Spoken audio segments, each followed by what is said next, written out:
was a jolly swagman, camped by a billow, under the shade of a coolabah tree, and he sang as he watched and waited till his billy boiled. You'll come a waltzing Matilda with me.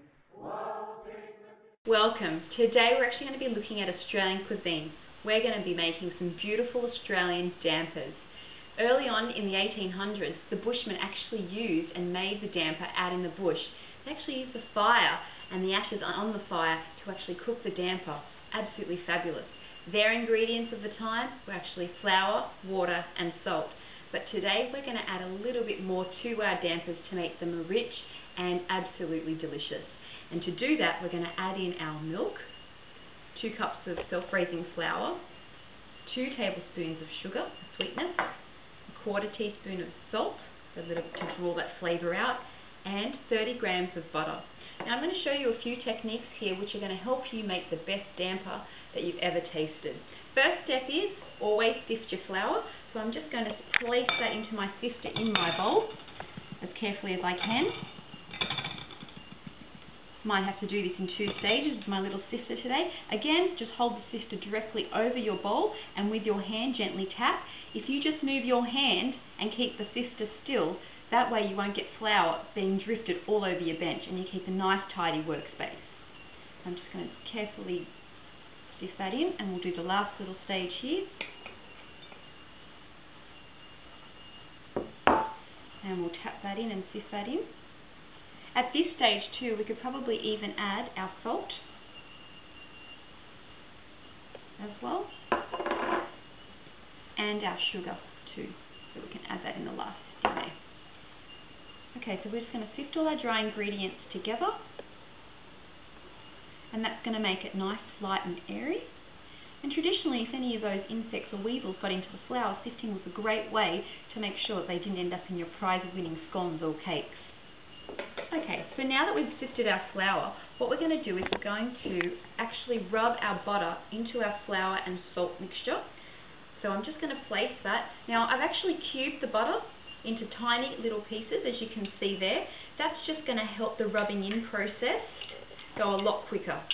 Okay, and for this rubbing in process, normally with many cakes, you tend to have the butter at room temperature, but the butter's better if it's cold when it gets incorporated into the flour, in that your hands are already warm. So your fingertips are the coolest part of you, so you're going to use your fingertips to sort of rub that butter into the flour mixture. So this is called rubbing in.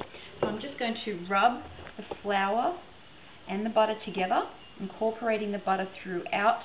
At the moment it looks pretty lumpy and chunky. You'll know when it's ready when it has the consistency of sand. That might take a couple of minutes just to break down that butter and get that incorporated well into our flour mixture. Okay, so I'm just going to quickly rub that through. It's looking great, it's coming along really nicely. Just rubbing in the butter straight into your flour. It's going to make a light mixture, nice and easy. Really important stage. Often we use this technique when we make scones as well. The lightest scones come from the rubbing in process, so it's a really great technique to have and be able to do in the kitchen, especially if you like to bake sweets. Okay, it's almost there. You can already feel it. You can feel that there's not too many butter lumps. When you feel that the lumps are quite small and it's looking very sand-like, then you know that you're sort of right on the right track with the rubbing in process. Now I'm pretty happy with that, so I'm just going to tidy up my hands.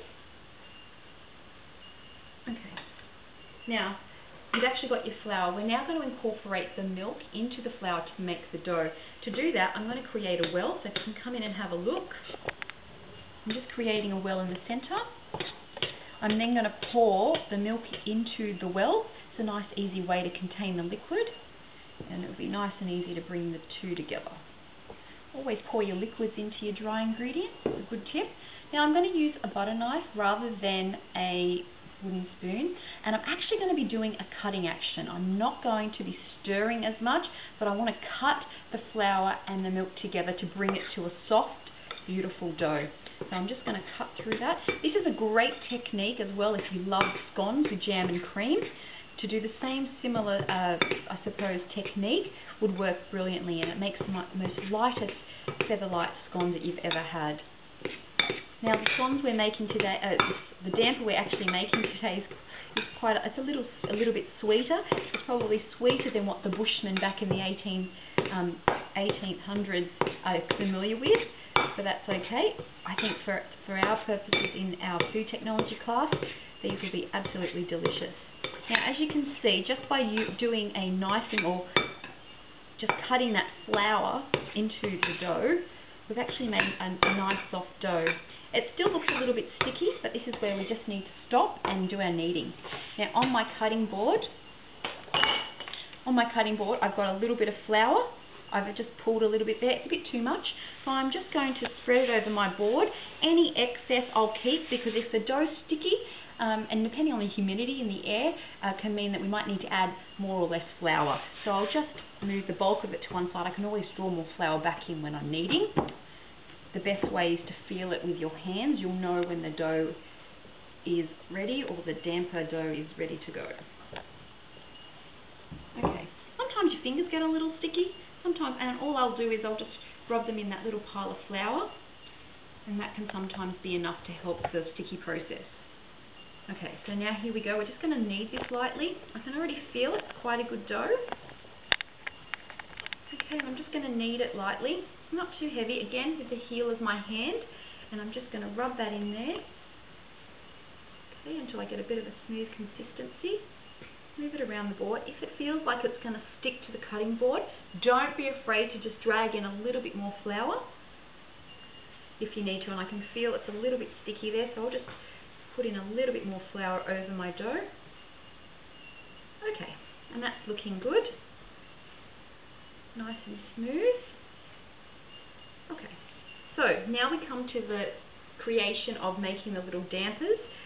Now, it would be okay to make one large damper like the Bushmen would have done. They would have made a damper like this, and they would have cut into the dough with a cross traditionally, and they would have placed that under the ashes on the fire. But for today's purposes, I'm going to make 4 small dampers. We've only got an hour to cook in our food technology class, so this is a quicker way of cooking, and because we always cook in pairs, that means that you'll each get 2 each, nice and even. So all I need to do now is I just need to roll that, and if I need a little bit more flour on my little dampers, that's okay. Alright, and I can place that. I've actually got a prepared baking sheet here, a baking tray with a sheet. I'm just going to place my dampers there. Again, I'm just going to roll the dough. Okay, and get it into a nice even round. I'll then place that on the actual tray. And again, nearly there. They're looking really nice. They'll puff up in the oven because of the self-raising flour. And the last one, depending on the flour needs, so you might not use all that flour, but it's just enough to stop it sticking to the board and to your fingers. Okay, so there's our beautiful homemade dampers. It's going to be fabulous with a little bit of butter and a little bit of golden syrup. Now this is where the traditional part of dampers is, where we normally cut across into the top. It's going to help with the rising, so I'm just going to cut the traditional cross in there, just with a sharp knife. If the knife, as you can see, is getting a bit sticky, just grab a little bit of flour, or you can just rub the knife in a little bit of flour, okay? And then that comes out a lot easier that way. Okay, so you're just pushing in until you've got your crosses. And that's how you know that they're actual dampers, when you see the beautiful cross cut into your damper. Now, if you wanted a nice golden crust, you could just brush a little bit of milk over the top to give you a nice crusty golden topping. But today we're going to leave it as it is, and we're going to bake it in a really hot oven, about 200 to 220, in order for those dampers to puff up and cook all the way through. Okay, now the damper has just come out of the oven, it's piping hot, and I want to show you how you can check that it's actually cooked. Now, if you see these dampers here, this one's got a beautiful golden crust, nice and even. It looks absolutely beautiful on top. Underneath, it's nice and golden as well, which is another good sign. The traditional way to test is to actually tap the bottom and see if it sounds hollow. Let's have a go. So that's actually not, that's the hollow sound that I'm referring to, and that's how you know that this beautiful bit of damper is actually cooked. So I'm actually going to cut into one. So we'll pick this one here. I'm just going to break into it. Look at that steam rise up, isn't that beautiful? And the best way to serve these dampers is a little bit of butter or a lot of butter.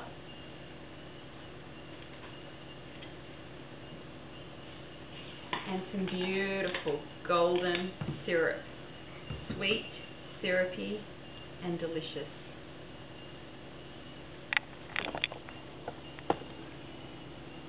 And there you have it, a beautiful Australian classic in our food tech room. Enjoy.